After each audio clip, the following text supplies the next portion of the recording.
Assalamualaikum warahmatullahi wabarakatuh.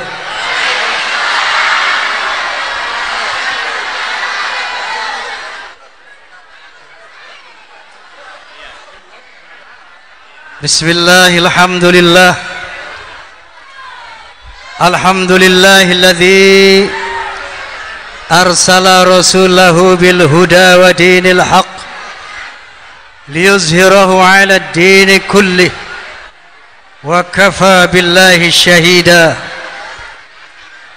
Asyhadu an la ilaha illallah wahdahu la syarika lah wa asyhadu anna sayyidana wa nabiyyana Muhammadan 'abduhu wa rasuluh la nabiyya ba'dah.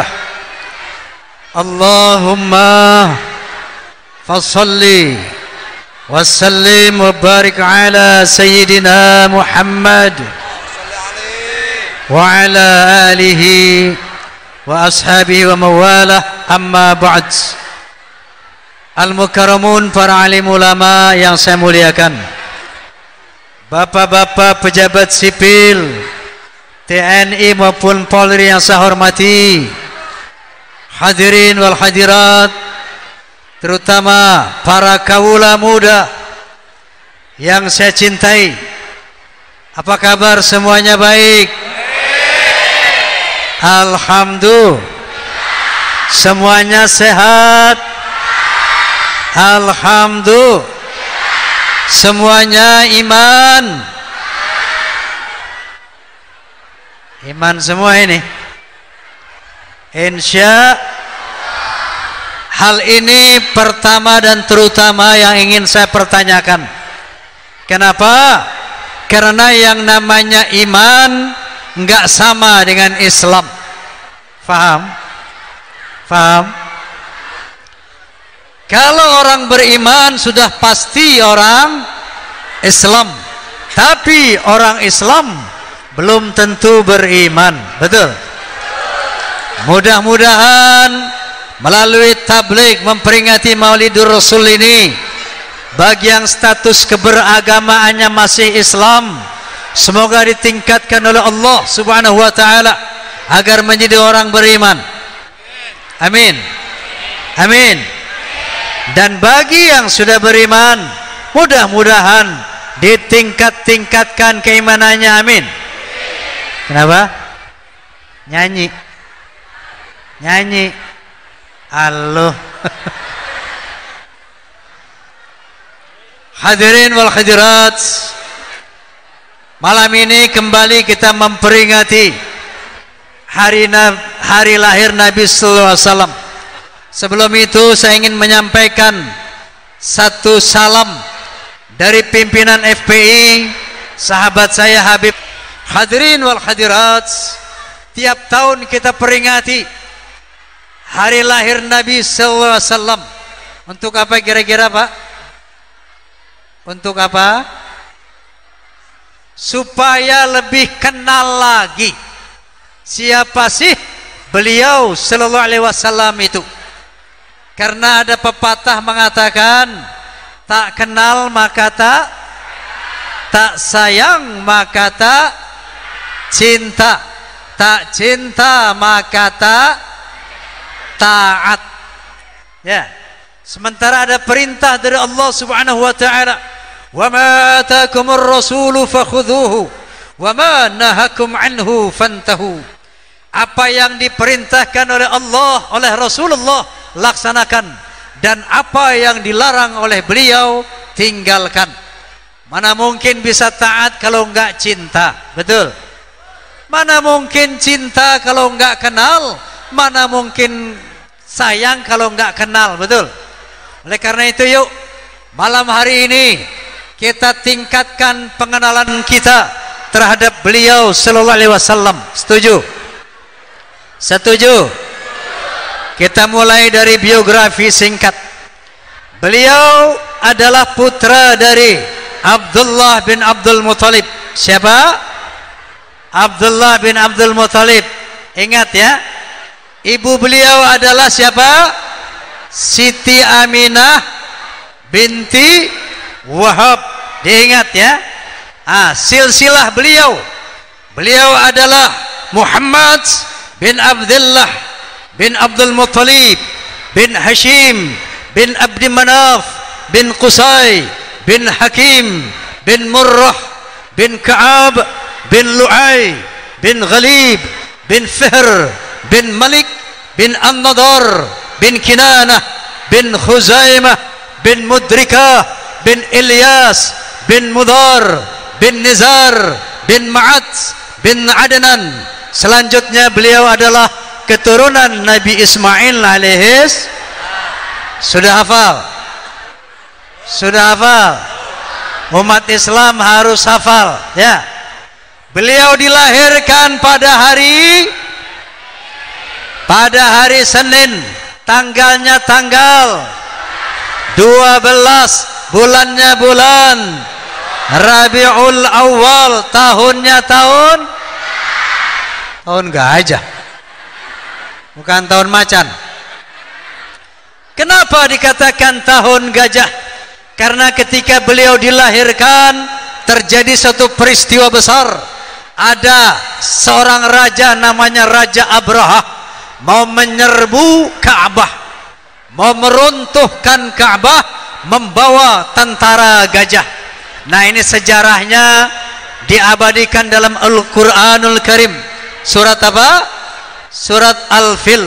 Alam taro kaifa fa'ala rabbuka bi ashabil fil alam yaj'al kaidahum fi tadlil wa arsala alaihim tayran ababil tarmihim bihijaratin min sijil faj'alahum ka'asfim ma'kul. Kata Allah Subhanahu wa ta'ala, tidakkah kamu melihat bagaimana aku perlakukan tentara gajah yang mau menghancurkan Ka'bah? Aku gagalkan upaya mereka dengan mengutus burung-burung yang namanya burung ababil, di mana di dalam genggamannya terdapat batu-batu api, dan melempari tentara gajah itu sampai hancur seperti rumput yang dikunyah. Di tahun itulah Nabi kita Muhammad SAW dilahirkan. Beliau dikenal sebagai Nabi yang besar di antara 313 Nabi. Kenapa beliau dikatakan Nabi besar? Karena teritorial dakwah beliau, wilayah dakwah Muhammad tidak sama dengan wilayah dakwah para Nabi sebelumnya. Kita lihat, kalau para Nabi sebelumnya Pak, itu wilayah dakwahnya khusus untuk bangsanya masing-masing. Seperti Nabi Lut, khusus diutus Allah untuk bangsanya, bangsa Sodom. Nabi Hud alaihissalam diutus khusus untuk bangsanya, yaitu bangsa Ad. Nabi Saleh alaihissalam khusus diutus untuk bangsa Thamud. Begitu juga Nabi Isa al-Masih alaihissalam yang dikenal dengan nama Yesus Kristus. Tahu Yesus? Tahu Yesus? Pasti tahu. Beliau alaihissalam sangat populer di dunia internasional. Beliau pun Nabi Isa al-Masih hanya diutus untuk bangsa Israel saja. Hal ini jelas tertuang dalam Injil Matius pasal 10 ayat 5 dan 6. Anda bisa baca di situ, ke-12 murid itu diutus oleh Yesus. Kemudian ia berpesan kepada mereka, jangan kalian menyimpang ke jalan bangsa lain, jangan kalian memasuki kota orang Samaria, karena kamu diutus hanya untuk domba-domba Israel. Faham? Faham? Jadi kalau ada orang mau bikin gereja di sini, di Jakarta Barat, tanya sama dia, hei, siapa yang suruh? Yesus sendiri pesan, nggak boleh bawa agama dia keluar dari Israel. Faham? Faham? Lain dengan Muhammad sallallahu alaihi wasallam. Beliau tidak hanya diutus untuk bangsa Arab, tapi beliau diutus untuk seluruh bangsa-bangsa di dunia, sebagaimana firman Allah Subhanahu wa taala, "Wa ma arsalnaka illa kaffatan linnas." Hai Muhammad, kamu tidaklah aku utus kecuali untuk seluruh bangsa-bangsa di dunia, termasuk buat orang Indonesia. Alhamdulillah. Oleh karena itu Muhammad sallallahu alaihi wasallam dibekali dengan Al-Qur'anul Karim yang bersifat universal, komprehensif, holistik, lengkap, sempurna, enggak kurang suatu apa-apa. Sebagaimana firman Allah, "Al-yauma akmaltu lakum dinakum." Hari ini aku sempurnakan agamamu. Ma faratna fil kitab min syai'. Tidak ada yang aku lupakan dalam Al-Qur'an. Seluruh aspek kehidupan manusia ada penjelasannya dalam Al-Qur'an. Seluruh problematika manusia, mulai dari masalah individual, nasional sampai global, ada solusinya, ada jalan keluarnya dalam Al-Qur'anul Karim. Sampai-sampai seorang sosiolog berkebangsaan Amerika namanya Profesor Arnold Toynbee. Siapa? Bukan Toyib, Toynbee. Siapa? Toynbee. Beliau berkomentar setelah baca Quran. Beliau mengatakan Islam is not only a religion, but it's also a way of life and a whole civilization. Beliau mengatakan Islam bukan sekedar agama, tapi Islam adalah bimbingan hidup, way of life, bimbingan hidup, and a whole civilization, dan sebuah peradaban yang lengkap. Jadi makanya Allah mengatakan inna dina indallahil, agama yang diridhoi oleh Allah cuman Islam. Wala tamutunna illa wa antum muslimun. Jangan kamu mati kecuali sebagai orang Islam. Kenapa? Kalau siapapun mati di luar Islam, wa may yabtaghi ghairal islami dinan fala yuqbala minhu wa huwa fil akhirati minal khasirin. Kalau ada manusia yang coba-coba mengambil agama di lain Islam, maka tidak bakal diterima, dan mereka di akhirat akan termasuk orang-orang yang merugi. Na'udzubillahi min. Saya mau tanya, Bapak, Ibu, Islam apa kafir? Islam apa kafir? Dapat dari mana Islamnya? Hah? Apa boleh mengadakan studi perbandingan agama baru masuk Islam? Tidak, betul. Apa bayar beli Islam? Gratis dapat Islam, betul. Sementara kata Allah, agama yang diridhoi Allah cuman Islam. Berarti kita telah diberi oleh Allah Subhanahu wa taala sesuatu yang paling berharga dalam hidup ini, yaitu Islam. Sekarang saya mau tanya, ini kampung apa namanya? Kembangan. Saya mau tanya, Pak, Bu, ada enggak umat Islam di Kembangan yang enggak sholat?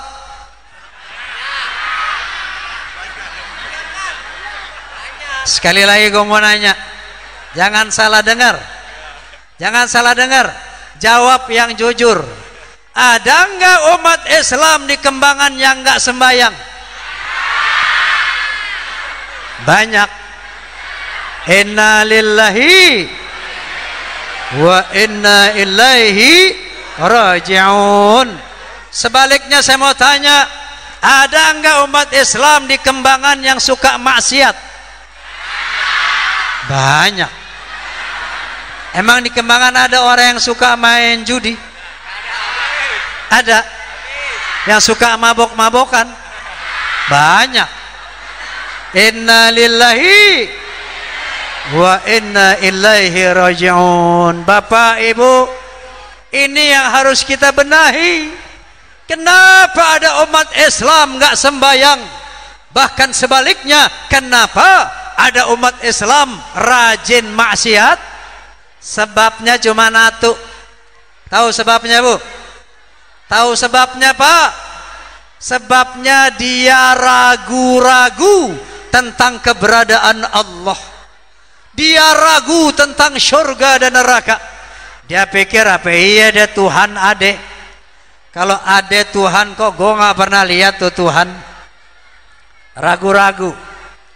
Apa iya deh nanti kalau orang sudah mati dibangkitkan lagi, Disual, yang sholat masuk surga, yang nggak sembayang masuk neraka.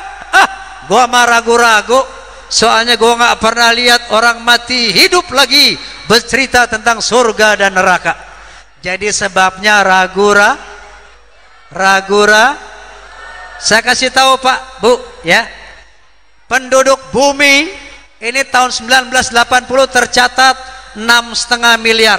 Percaya nggak? Percaya nggak? Kalau nggak percaya lo hitung sendiri. 6,5 miliar. Sepertiga dari penduduk bumi orang komunis, orang ateis yang nggak percaya ada Tuhan. Kalau kita tanya sama dia, Pak, percaya nggak ada Tuhan? Dia bilang, oh saya tidak percaya sama Tuhan. Kenapa? Karena Tuhan nggak kelihatan. Jadi yang nggak kelihatan sama dengan tidak ada. Orang begini sih gue bilang TOLOL alias TOLOL alias goblok. Gimana nggak goblok? Dia bilang yang nggak ada sama dengan nggak kelihatan. Sekarang gue mau tanya, angin kelihatan nggak? Angin kelihatan nggak? Ada nggak? Ada. Mau lihat angin bukan pakai mata, goblok, tapi pakai kulit. Tuh, kipas, ada angin, ada. Rasa manis, asam, pahit, asin, rasa kelihatan nggak? Rasa kelihatan nggak? Ada nggak? Ada. Mau lihat rasa bukan pakai mata, goblok, tapi pakai lidah. Dengar nih, dengar. Milinge tumse to bataenge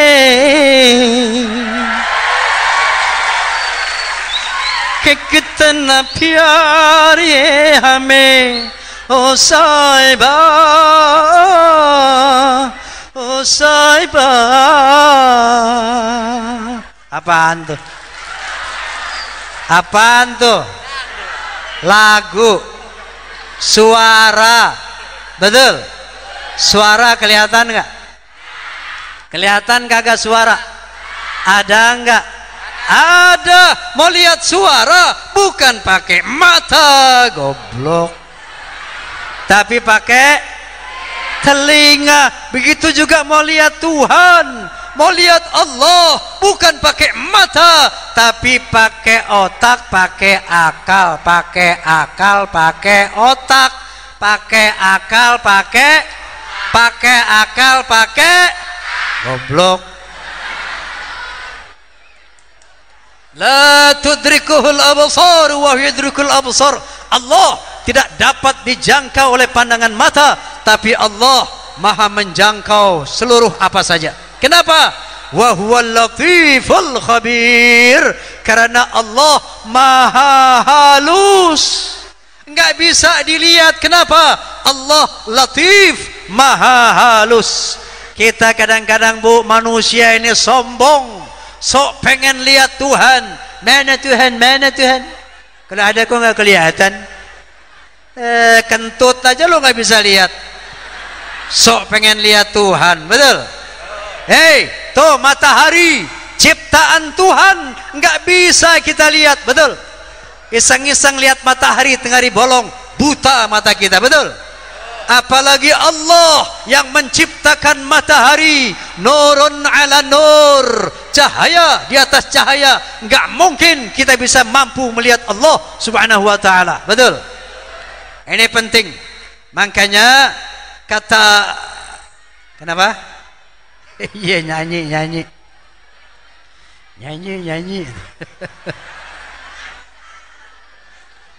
Ini penting tauhid ini, betul?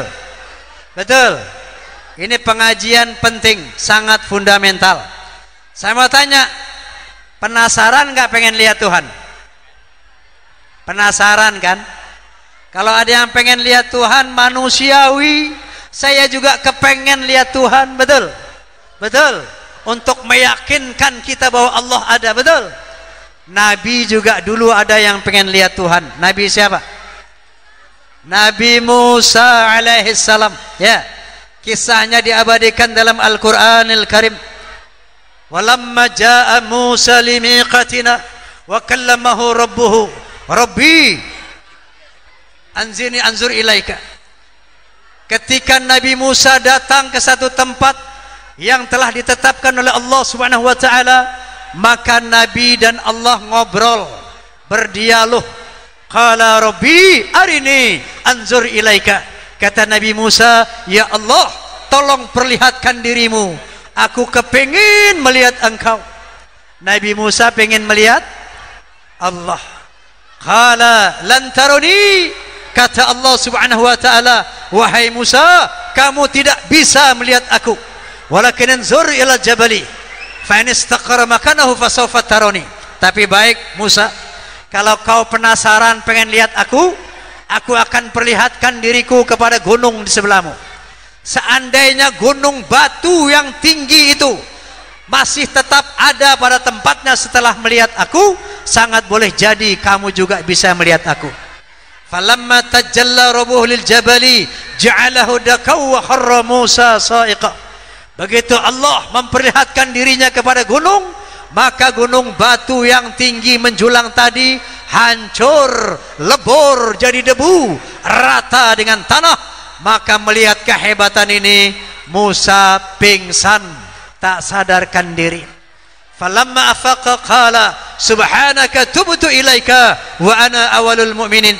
Begitu Nabi Musa sadar, subhanak, maha suci engkau ya Allah, luar biasa engkau ya Allah, hebat engkau ya Allah. Gunung batu hancur melihat kamu, apalagi gue.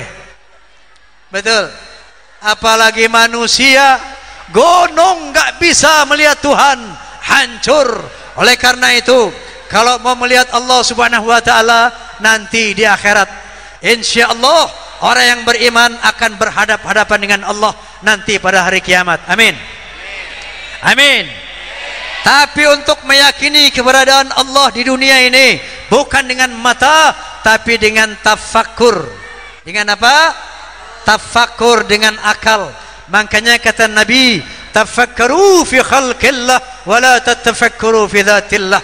Kalau mau melihat Tuhan, tuh perhatikan ciptaan Tuhan, nanti kamu yakin bahwa Tuhan ada. Oleh karena itu, banyak sekali ayat-ayat Allah Subhanahu wa taala dalam Al-Qur'anul Karim yang mengajak manusia untuk memperhatikan alam ciptaannya dan memikirkan alam agar manusia mengenal Tuhannya. Sebagaimana salah satu firman-Nya, a'udzu billahi minasyaitonir rajim, inna fi khalqis samawati wal ard wa ikhtilafil laili wan nahar wal fulki allati tajri fil bahri bima yanfa'un nas wa ma anzalallahu minas samaa'i min ma'in fa ahya bihil arda ba'da mautiha wa batha fiha min kulli dabbah wa tasrifir riyahi wa sahabil musakhkhari baina samaa'i wal ard la ayatin liqaumin ya'qilun. Kata Allah Subhanahu wa taala, sesungguhnya pada penciptaan langit, pada penciptaan bumi, pada terjadinya pergantian malam dan siang yang begitu teratur, bisanya kapal-kapal berlayar di lautan dengan membawa hal-hal yang bermanfaat buat manusia, diturunkannya air hujan dari langit, dengan air itu dihidupkan bumi yang mati, ditebarkannya berbagai macam binatang melata di muka bumi, dan terjadinya pergeseran awan dan angin di antara langit dan bumi. Itu membuktikan bahwa Tuhan ada, bahwa Allah ada bagi orang-orang yang berakal. Sudah yakin ada Allah? Sudah yakin ada Allah? Masih kendor? Orang Kembangan yang belum sholat, orang Kembangan yang suka maksiat, orang Kembangan yang masih ragu-ragu terhadap keberadaan Allah, mari kita buktikan bahwa Allah itu ada dengan mengerucutkan tafakur kita. Kali ini Allah mengajak kita untuk memperhatikan tanaman. Apa kata Allah? Afara'aitum ma tahruthun. Coba perhatikan pohon-pohon yang kamu tanam. Lihat, di mana-mana ada pohon pisang, betul? Pohon duku, betul? rambutan, duren, jengkol, betul? Apa lo ketahui gue bilang jengkol? Hah? Apa kata Allah? Coba perhatikan pohon-pohon yang kamu tanam. Lalu Allah bertanya kepada kita, "A antum tazra'unahu am nahnu zari'un?" Kamukah yang menumbuhkan pohon-pohon atau aku, kata Allah. Tolong dijawab, ini pertanyaan dari Allah. Siapa yang menumbuhkan pohon? Manusia apa Allah? Manusia apa Allah? Allah. Kita kan manusia cuman pandai melempar biji rambutan, pandai melempar biji duren, biji duku. Setelah itu kita tidak pernah berpikir siapa yang menumbuhkan pohon-pohon itu memberikan hasil tanpa hitungan kepada kita. Betul? Ini dipertanyakan oleh Allah Subhanahu wa taala agar akal kita terbuka, agar mata kita melek bahwa ada Tuhan yang menumbuhkan pohon-pohon. Sudah yakin ada Tuhan? Sudah yakin ada Allah? Alhamdulillah. Hei, orang Kembangan yang masih belum sholat, hei, orang Kembangan yang masih suka maksiat karena dia ragu-ragu tentang syurga dan neraka. Allah ingin membuktikan bahwa syurga neraka itu ada. Dalam firman kali ini Allah berkata, "Ya ayuhan nas, hai manusia, in kuntum fi raibin minal ba'thi," kalau kamu ragu-ragu tentang hari kebangkitan.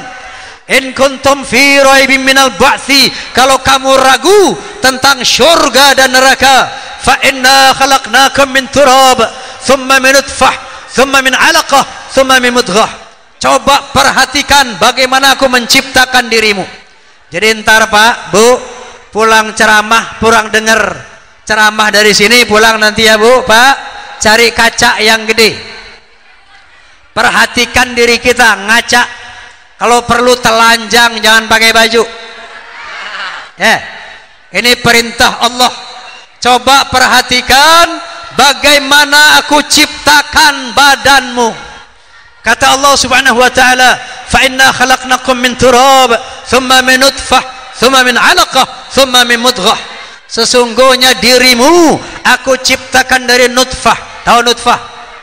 Nutfah itu sperma. Tahu sperma? Air mani. Tahu air mani? Anak kecil diem. Lu main tahu aja. Coba lihat badanmu, ntar pulang ngaca.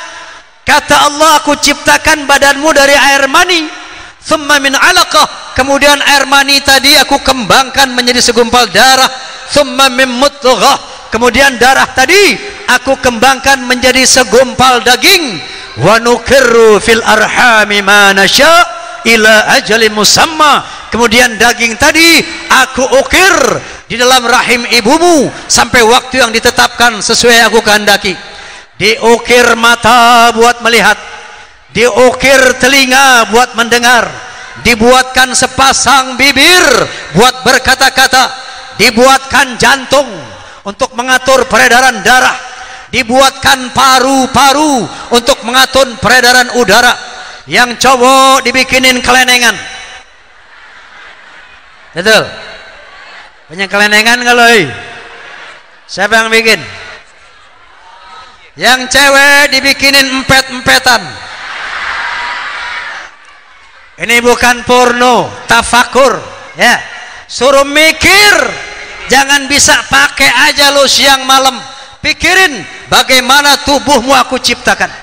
Setelah sempurna semuanya, thumma nukhrijukum tifla, kemudian aku keluarkan kamu sebagai bayi. Kembali pertanyaan dari Allah yang kepada manusia yang masih ragu-ragu. Siapa yang bikin bayi? Apakah Bapak? Pak, ente bukan yang bikin anak ente. Hei, punya anak nggak ente? Punya. Ente bukan yang bikin? Bukan. Kalau bukan ente kali ibu. Bu, ibu berasa nggak bikin anak? Berasa. Lu ngeres aja lu ya. Berasa. Maksud saya ibu bukan yang bikin tangan kaki anak ibu. Bukan. Yang bikin mata, hidung, bibir anak ibu, ibu bukan? Bukan ibu. Jantungnya, paru-parunya bukan ibu yang bikin. Lah ibu ngapain aja siap malam sibuk? Ini tafakur, ya.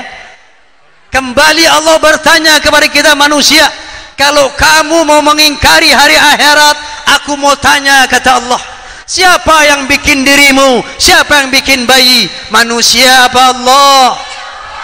Manusia apa Allah? Allah subhanahu wa ta'ala. Begitu cara Allah mengajar manusia untuk meyakini keberadaannya. Begitu cara Allah mengajarkan kita agar kita yakin bahwa Tuhan itu ada. Kalau Tuhan ada, surga dan neraka pasti ada. Betul? Betul? Sudah yakin ada Allah? Sudah yakin ada Allah? Sudah yakin ada surga dan neraka? Alhamdulillah. Alhamdulillah. Itu namanya iman, ya. Itu namanya iman. Mudah-mudahan yang tadi baru masih Islam sekarang sudah jadi orang beriman.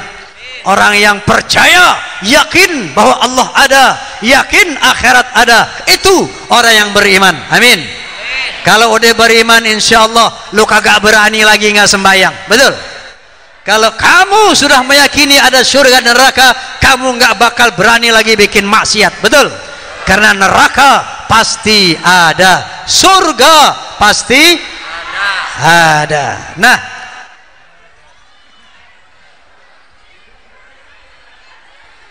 kita sekarang memperingati kelahiran Muhammad SAW yang membawa al-Islam sampai kepada kita.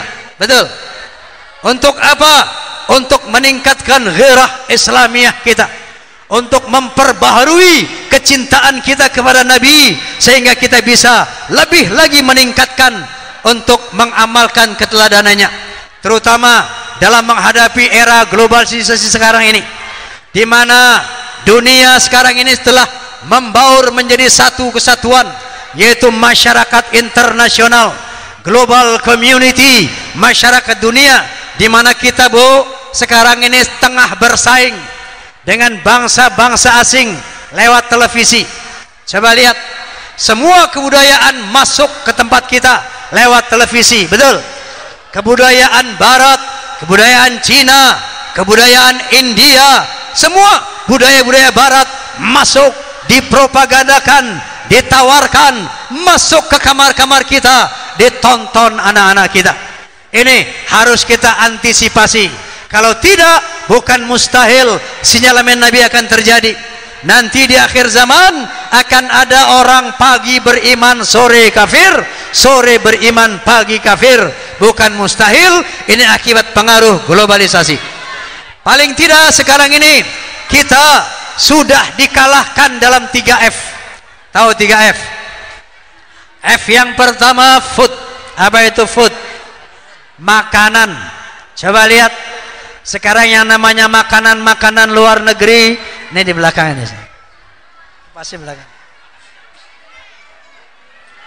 Makanan-makanan Amerika, makanan-makanan Itali, makanan-makanan Jepang sudah menguasai yang namanya pasar makanan Indonesia. Betul? Betul? Coba lihat makanan-makanan luar negeri, apa itu? Kentucky Fried Chicken, McDonald, MW, terus apa lagi, Hoka Bento, kemudian lagi Pizza Hut, macam-macam makanan orang asing telah dijajakan di tanah air kita, masuk ke kampung-kampung. Yang makanan itu makanan orang asing, saudara kita, si Usin, si Hasan, si Mamat, Maimuneh, Julaiho, betul? Dia udah lupa megado-gado po Indon. Dia udah lupa ame tahu tempe yang notabene itu makanan sehat. Betul? Betul. Sementara makanan-makanan import itu adalah junk food, yaitu makanan jahat, makanan yang tidak sehat. Sementara Allah Subhanahu wa taala menawarkan pola makan yang sehat. Mau sehat enggak? Mau sehat enggak? Saya kasih tahu, Bu, Pak, zaman sekarang jangan pakai sakit deh. Jangan pakai sakit. Kenapa? Sakit mahal. Coba lihat berapa biaya rumah sakit. Kemarin saya rawat almarhumah ibunya Debbie, ibu anak-anak saya, Hajah Veronica. 1 hari di ICU VIP, 1 malam ongkosnya 25 juta. Berapa? 25 juta. Teman saya operasi jantung 150 juta. Mau kamar yang enakan dikit, operasi jantung 200 juta. Jadi sakit, obatnya bukan main-main sekarang. Oleh karena itu jangan sakit, jaga kesehatan, karena sehat itu salah satu nikmat Allah yang terbesar yang gak boleh kita abaikan. Betul? Salah satu menjaga kesehatan adalah dengan pola makan sehat. Allah mengajarkan kepada kita, ya ayuhan nas kulu mimma fil ardi halalan thayyiba wa la tattabi'u khutuwati syaitan innahu lakum aduwwum mubin. Kata Allah Subhanahu wa taala, wahai manusia, kalau kamu mau sehat, makanlah makanan yang halal tetapi yang baik, tentunya untuk kesehatan. Jangan turuti hawa nafsu syaitan.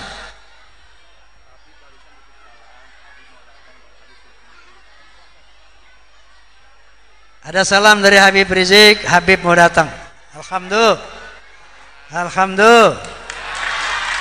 Kita tunggu sampai Habib datang ya. Oke, saya lanjutkan ya. Oke, kata Allah Subhanahu wa taala, kalau mau sehat, makan makanan yang halal tetapi yang baik buat kesehatan. Artinya apa? Ada makanan yang halal tapi nggak bagus buat kesehatan. Contohnya apa? Contohnya apa? Jeroan. Tahu jeroan? Tahu jeroan? Isi perut, ya. Gaji, tahu gaji? Ah, itu halal apa haram? Halal, tapi ghairu thayyib, tidak bagus. Makanya di Amerika, di Eropa, di Jepang, di negara-negara Timur Tengah, di Saudi Arabia, yang namanya isi perut, iso, babat dan sebagainya itu dibuang, dikubur, enggak dimakan orang. Kalaupun dimakan itu buat makanan anjing. Kenapa? Karena di dalam isi perut itu terdapat yang namanya LDL, low density lipoprotein, yaitu kolesterol jahat yang bisa menimbulkan berbagai macam penyakit berat seperti jantung, stroke, darah tinggi dan sebagainya dan sebagainya. Ya. Nah, oleh karena itu kalau mau sehat jangan disenggol itu jeroan. Di luar negeri dibuang, di luar negeri dikubur, dikembangkan di soto. Benar? Ada Kang Soto nggak sini? Hei Kang Soto, gua kasih tahu. Mulai sekarang jangan jual soto jeroan. Jual paling enggak soto daging boleh. Dagingnya aja di soto. Jangan isi perutnya. Itu sumber penyakit. Naudzubillah, ya. Jadi fungsi kerudung yang utama nutup dada baru kepala. Ya, jangan dibalik. Ini banyak remaja putri kita, kepalanya mah dilibet kerudung rapet banget, selembar rambut nggak kelihatan, tapi susunya tumpah. Ada yang begitu? Pakai kerudung rapet, selembar rambut nggak kelihatan, dan dia bangga, godong udah pakai jilbab, tapi celananya celana ketat, kaosnya kaos ketat, kayak lontong jalan. Udah, yang namanya belahan dapur, belahan kue baskom, belahan gunung kembar bercetak. Betul? Betul? Bilangin anaknya, Bu, kalau ada yang pakai kerudung rapat tapi celananya celana ketat, kaosnya kaos ketat, dadanya kemana-mana, kasih tahu itu sama juga telanjang. Sama juga telanjang. Lalu apa jilbab? Jilbab itu baju longgar. Apa? Baju longgar. Kalau di Saudi Arabia, di Timur Tengah itu namanya abaya, jubah hitam. Nah, itu abaya. Baju longgar. Kenapa? Supaya dengan baju longgar itu belahan-belahan nggak bercetak. Ya, justru itu aurat kubro. Itu yang dilarang. Lu tanya nih cowok-cowok. Nih cowok, gue mau tanya lo. Kalau lihat belahan-belahan, lu gregetan apa kagak? Lu terangsang kagak, oi? Siapa yang nggak terangsang? Kalau ada yang nggak terangsang, buruan ke rumah sakit. Lu nggak sehat tuh. Oke. Bang Haji, gimana batas toleransinya? Saya remaja putri, pengen kelihatan seksi, boleh nggak pakai celana ketat? Boleh. Batas toleransi. Bang Haji, saya ibu muda, pengen kelihatan cantik, ramping, boleh nggak pakai baju ketat? Boleh. Asal ada syaratnya. Boleh pakai celana ketat, boleh pakai baju ketat, asal satu syaratnya, itu baju turunin ke bawah, seret sampai paha sini, tutupin itu belahan dapur sama belahan kue baskom. Ini dada tutup, seret ya. Jangan tuh gunung kembar belahannya kelihatan. Kalau model begini kira-kira kayak siapa? Siti Nurhaliza. Jaelah. Masih boleh ya. Ini termasuk pakai jilbab, termasuk batas yang bisa ditolerir. Faham Bu? Faham? Jadi saya sering melihat satu ironisme di kalangan masyarakat Islam. Ada ibu-ibu jalan pakai kerudungan busana muslimah, bawa anaknya. Itu anaknya perawan, pusarnya kemana-mana, paha kemana-mana. Sendiri pakai jilbab, pakai busana muslimah. Inna lillahi. Ada nggak yang begitu Bu? Itu orang begini sama dua-duanya anak nih di neraka. Na'udzubillahi min. Kata Allah subhanahu wa ta'ala, qu anfusakum wa ahlikum nara. Jaga dirimu, jaga keluargamu dari neraka. Jangan lo pikirin diri lo doang pakai jilbab, anak kamu lepas bebas seperti orang kafir. Na'udzubillahi min. Na'udzubillahi min. Saya kasih tahu perempuan, ini Nabi sallallahu alaihi wasallam mengancam berat orang-orang yang menjual pornografi dan porno aksi. Ini kemarin yang namanya majalah Playboy dibebaskan oleh pengadilan. Ini membuktikan bahwa hukum tentang pornografi dan porno aksi di Indonesia belum tegak. Kita prihatin. Oleh karena itu mari kita pressure DPR. Karena itu yang namanya RUU APP udah selesai. Rancangan undang-undang anti pornografi dan porno aksi itu sudah selesai. Sudah dibahas tuntas, alhamdulillah sesuai dengan yang diinginkan oleh umat Islam. Cuman belum diundangkan. Oleh karena itu kita perlu nanti sama-sama Habib Rizik, sama-sama semua komponen-komponen Islam yang punya komitmen li'izil Islam wal muslimin, kita rame-rame ke DPR, kita pressure lagi agar DPR segera mensahkan RUU APP.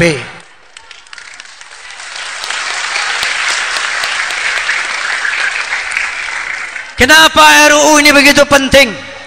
Nabi sallallahu alaihi wasallam mengancam para pelaku pornografi dan porno aksi dengan ancaman yang sangat keras.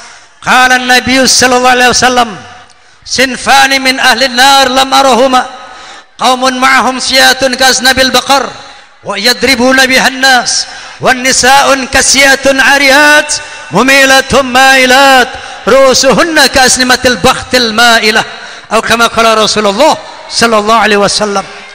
Kata Nabi sallallahu alaihi wasallam, ada dua kelompok ahli neraka, ada dua kelompok penduduk neraka yang aku belum pernah melihat mereka. Artinya apa? Nabi belum pernah melihat dua kelompok manusia ini. Yang pertama, qaumun ma'ahum siyatun kaznabil baqar, satu kaum yang di tangannya ada pecut seperti ekor sapi. Yadribuna bihan nas, kemudian kaum itu melecuti manusia, mencambuki manusia. Ini golongan ini Nabi nggak pernah lihat. Mungkin saja ini tentara Romawi yang mencambuki budak-budak, atau mungkin saja tentara Jepang yang mencabuki bangsa Indonesia ketika dalam penjajahan Jepang untuk membuat jalan yang namanya rodi kerja paksa. Ini Nabi belum pernah lihat. Yang kedua kata Nabi, yang bakal masuk neraka, wan nisaun kasiyatun ariyat, perempuan yang pakai baju tapi telanjang. Kasiyatun ariyat, mereka pakai baju tapi dadanya telanjang, alias tank top. Tahu tank top kan Bu? Tahu tank top ya Bu? Tuh pakaian yang atasnya nggak ada atasannya, bahannya kurang, namanya tank top. Kasiyatun ariyat, mereka pakai baju tapi telanjang. Kasiyatun ariyat, mereka pakai baju tapi punggungnya telanjang. Backless, tahu backless? Yang belakangnya gerowong kayak kuntilanak. Itu namanya backless, ya, tanpa belakang. Kasiyatun ariyat, mereka pakai baju tapi telanjang. Pusernya kemana-mana, pahanya kemana-mana. Mumilatum ma'ilat, kemudian mereka menggoda iman dengan bergoyang-goyang. Mumilat ma'ilat, mereka menggoda iman dengan bergoyang-goyang. Kita lihat di televisi para artis murahan, mulai dari goyang ngebor sampai goyang ngecor, goyang tralala, goyang melata, dan macam-macam goyang haram jadah itu. Betul.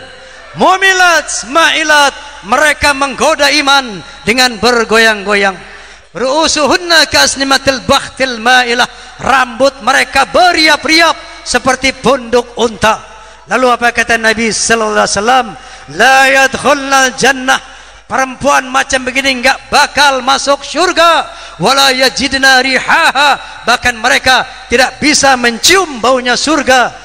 Fa inna rihaha la yujadu min masirati 500 amin, padahal jauhnya ciumnya bau surga itu, harumnya surga itu bisa tercium dari jarak 500 tahun perjalanan.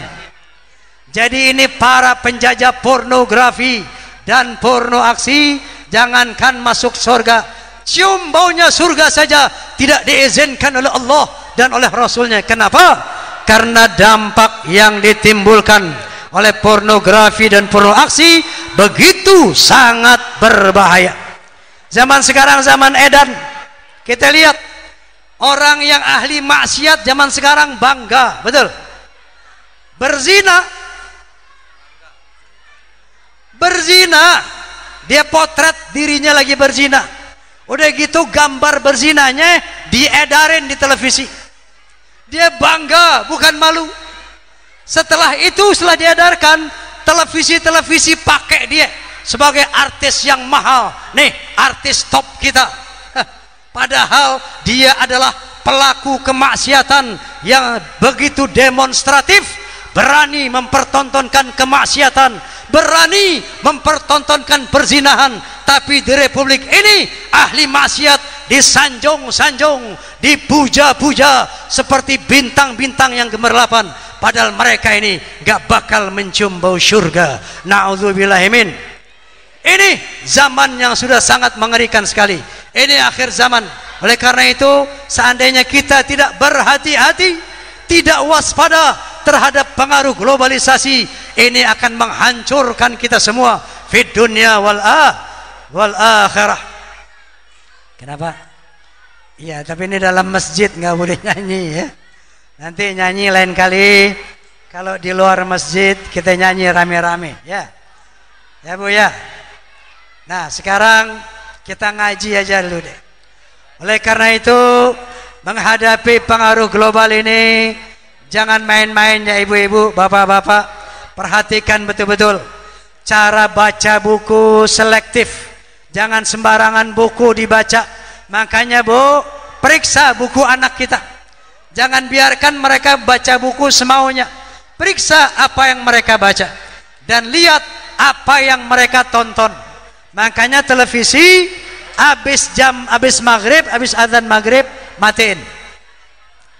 Lakukan sholat maghrib berjamaah, ajak keluarga kita sholat. Jangan ada lagi suara televisi. Betul. Terus sampai azan Isya mereka isi dengan pengajian, suruh baca Al-Quran, suruh belajar sekolah. Baru nanti setelah selesai sholat Isya, seandainya masih ada waktu menunggu ngantuk tidur, boleh buka televisi lagi. Tapi pilih-pilih acaranya yang konstruktif, yang membangun, bukan acara yang destruktif, bukan acara yang menghancurkan iman dan akhlak.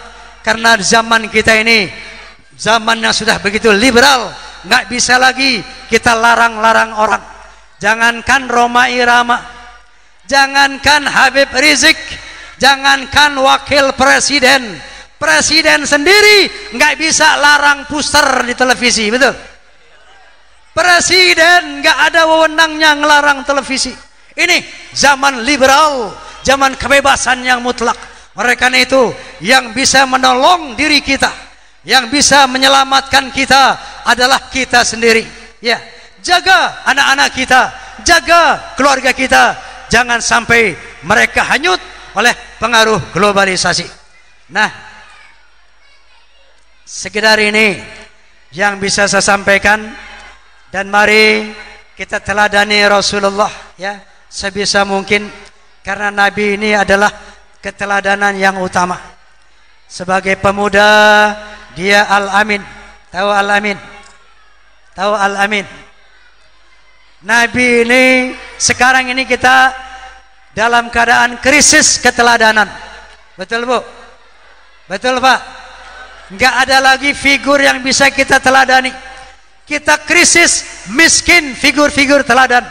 Oleh karena itu, salah satu kepentingan memperingati Maulid adalah kembali kita menteladani bagaimana akhlak Nabi dalam setiap kapasitasnya. Coba kita lihat, sebagai seorang remaja, sebagai seorang pemuda, beliau dijuluki Al-Amin. Tahu Al-Amin? Hei pemuda, mana pemuda ini? Saya mau tanya, di sini ada nggak pemuda Al-Amin? Tahu nggak Al-Amin? Artinya Al-Amin adalah jujur. Jujur dalam kata-kata, jujur dalam perbuatan, tidak pernah berdusta, tidak pernah maksiat, enggak pernah membuat hal-hal yang sia-sia, enggak pernah bikin resek, menjengkelkan orang. Al-Amin, orang yang bisa dipercaya, orang yang jujur. Masih remaja, masih muda, dia telah mendapat julukan Al-Amin. Nah ini perlu ditiru oleh para remaja. Amin. Amin. Ini Nabi, ini biasanya kalau anak muda ini rada susah diajak sholat, betul? Betul? Saya kalau ngajak anak muda sembahyang rada susah. Mat, ayo ikut saya ke masjid. Ngapain Bang Haji? Sembahyang. Ya Bang Haji, saya kan masih muda. Umur lu berapa? Umur saya kan baru jigo Bang Haji. Kalau Bang Haji teman-temannya boleh deh ke masjid melulu. Nah kalau kita anak muda masih jauh ke kuburan Bang Haji, masih jauh dari mati. Kalau Bang Haji sama teman-teman udah dekat mati, udah bau tanah, boleh deh Bang Haji sering-sering sembahyang. Kalau kita entar lo deh Bang Haji.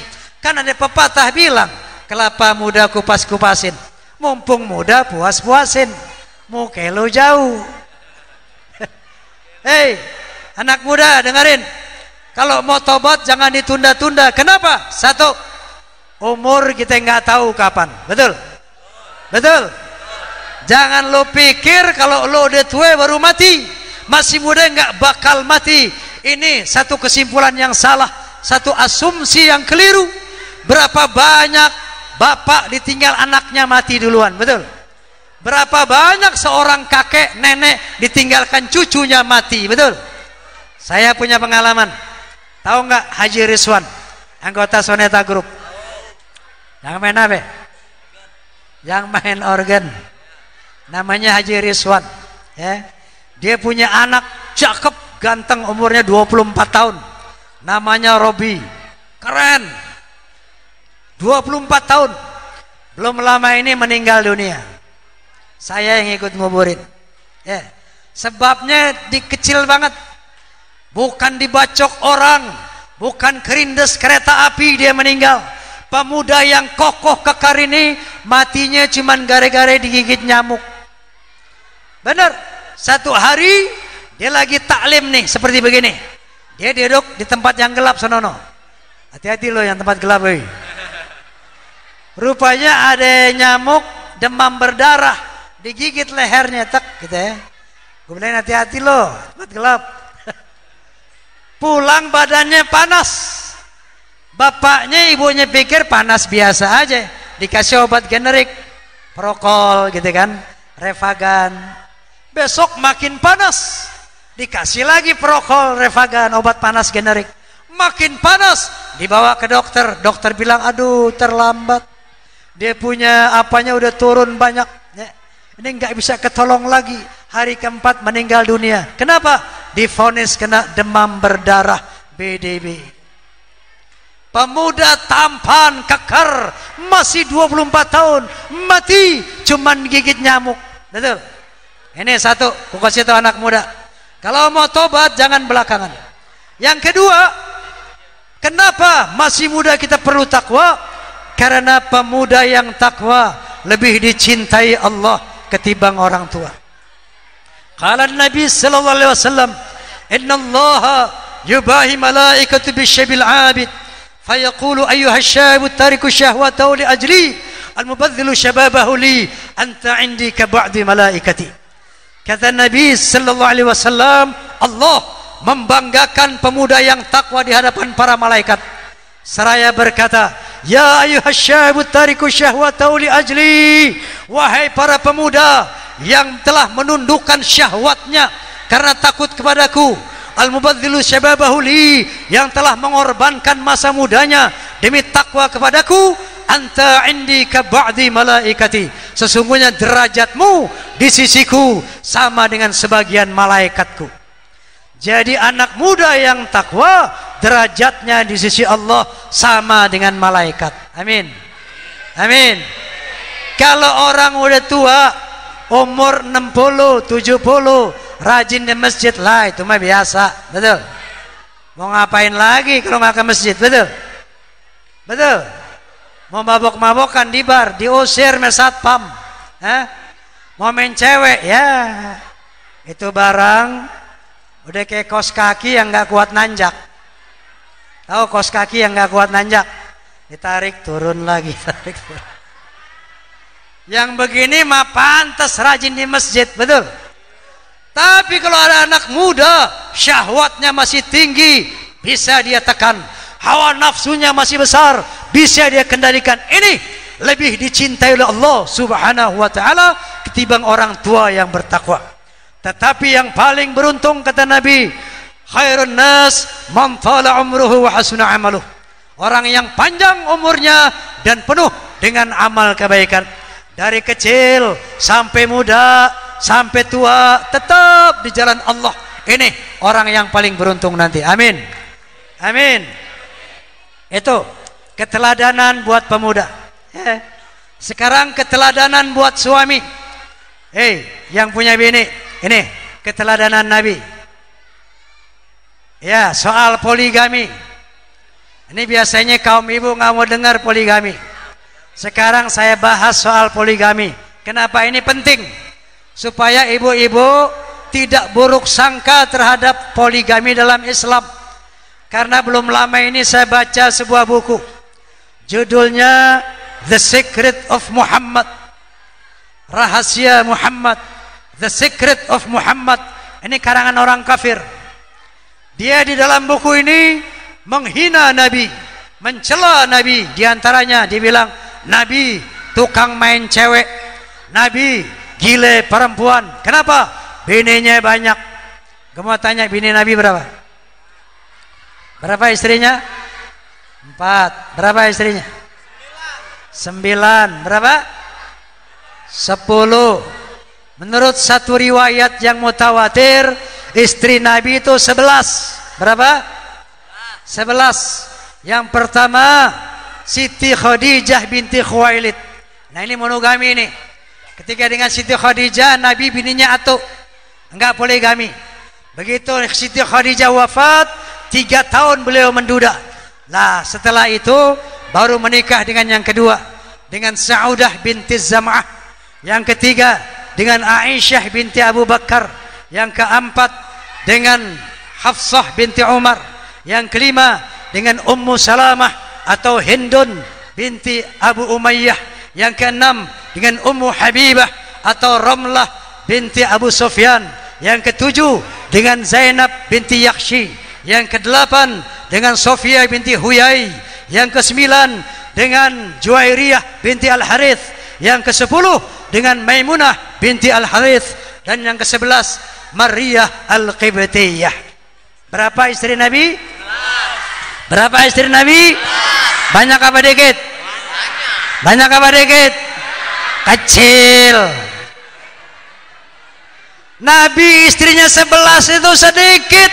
Kenapa? Karena Nabi Daud bininya mau tahu berapa? 100. Nabi Daud istrinya berapa? 100. Banyak apa dikit? Banyak apa dikit? Sedikit. Kenapa? Nabi Sulaiman alaihissalam bininya 1000.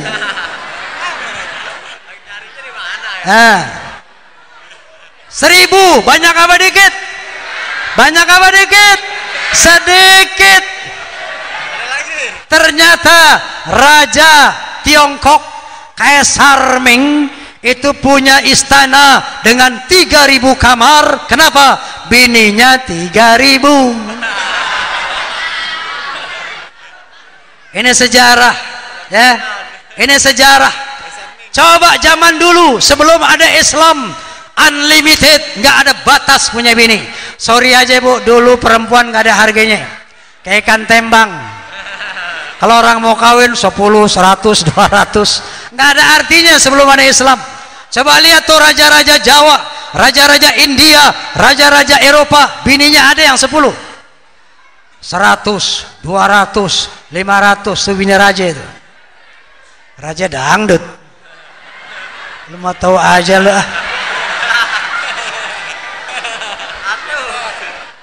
Ini lihat, sebelum Islam turun, sebelum Nabi turun, ini biar tahu perempuan nggak ada nilainya, nggak ada harganya, nggak dibatasi laki mau kawin berapa. Begitu Islam turun, apa kata Allah? Fankihu ma taba lakum minan nisa mathna wa thulatha wa ruba'. Nggak boleh lagi kawin ratusan, nggak boleh kawin lagi ribuan. Kamu cuman boleh kawin 2, 3, paling banyak 4. Lu nggak bersyukur lu ya. Ini coba kalau Islam nggak datang, Bu, laki lo lakinya 100, paling dikit 26, betul? Betul, betul, betul. Itu pun masih koma. 2, 3, paling banyak 4. Itu pun wa in khiftum alla ta'dilu fawahidatan aw ma malakat aymanukum. Kalau kamu nggak mampu berlaku adil, hai cowok, nggak boleh 2, nggak boleh 3, apalagi 4. 1 aja cukup. Nah, ini paham? Lalu Bang Haji, apa itu adil? Wa in khiftum alla ta'dilu. Kalau kamu takut nggak adil, apa itu adil? Adil itu adalah dzalika adna alla ta'ulu. Adil itu tidak menyakiti perasaan perempuan. Jadi kalau lo mau kawin lagi sama yang kedua, bini lo yang ke-1 nggak boleh resah, nggak boleh menderita. Itu baru boleh. Jadi kalau Rika Rahim oke-oke aja, ngapel yang pada rese.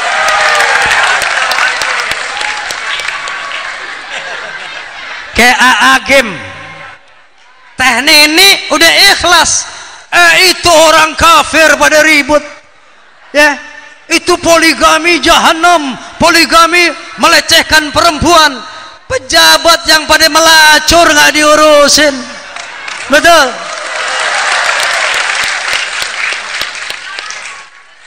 Jadi poligami itu proporsional, ya.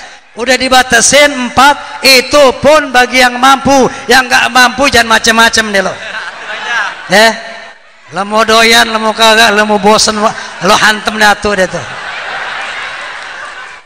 nggak boleh menganiaya perempuan. Begitu indahnya Islam, faham? Nah, ini keteladanan di dalam al-Islam. Kemudian keteladanan sebagai nabi. Nggak ada nabi yang seikhlas setulus Muhammad, yang lebih cinta kepada umatnya melebihi Muhammad. Coba lihat nabi lain. Nabi Lut, lihat. Begitu umatnya durhaka, angkat tangan. Ya Allah, umatku durhaka, aku nggak sanggup hukum mereka ya Allah. Dihantam sama Allah, gempa bumi, hujan batu, habis. Nabi Nuh, lihat. Begitu umatnya durhaka, nggak kuat, angkat tangan. Ya Allah, aku nggak kuat, umatku durhaka, aku nggak sanggup hukum mereka, dihukum sama air bah. Semua nabi-nabi begitu. Lain dengan Muhammad sallallahu alaihi wasallam. Ketika beliau berdakwah di Taif, dilemparin batu sama umatnya. Dia dakwah, disambitin, berdarah kakinya, berdarah tangannya, berdarah mukanya. Jibril bisikin Muhammad. Jibril alaihissalam, ya Muhammad, aku Jibril, aku akan hantam ini penduduk Taif dengan 2 bukit ini. Coba kamu angkat tangan, minta sama Allah agar mereka dihukum, biar nanti aku yang himpit mereka dengan 2 buah bukit. Kata Nabi, jangan Jibril, mereka melakukan itu karena mereka tidak tahu. Jibril suruh minta hukum umatnya sebagaimana para nabi sebelumnya. Tapi Muhammad mengatakan, Allahumma hdi qaumi fa innahum la ya'lamun. Ya Allah, maafkan umatku, berikan mereka hidayah, berikan mereka petunjuk. Mereka melempari aku dengan batu karena mereka tidak tahu. Kasihani mereka ya Allah, berikan mereka hidayah. Begitu akhlak Nabi kita Muhammad sallallahu alaihi wasallam. Ini luar biasa. Habib Rizik belum datang. Belum datang. Dalam perjalanan